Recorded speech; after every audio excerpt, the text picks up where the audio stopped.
Hello guys, আশা করি তোমরা সকলে আসলেই ভালো আছো। আজকে যেই কথাটা তোমাদের কাছে বলবো ক্লাসিক প্লেয়ার বিষয়টা নিয়ে। ক্লাসিক প্লেয়ার ধরো তোমরা পেয়েছো কয়টা কমেন্টে বলে দিও। আমি তো পেয়েছি 3টা, আবার নতুন আপডেট এসে গেছে।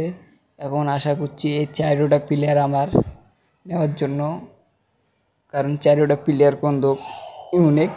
কেউ আছে 1998, কেউ আছে 2004 সালে, আবার কেউ আছে 1986 সালের।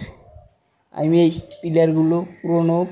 আর আমার সবচেয়ে বেশি ইংল্যান্ডের এই যে মিডফিল্ডারটা, একে আমার খুব লাগবে, কারণ এই মিডফিল্ডারটা হলেই আমার প্লেয়ার।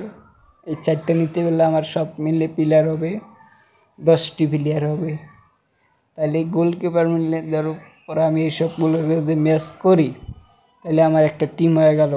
সবগুলোকে দিয়ে ভালো মতন খেলাতে পারি, তাহলে আমার টিম খুব শক্তিশালী হবে।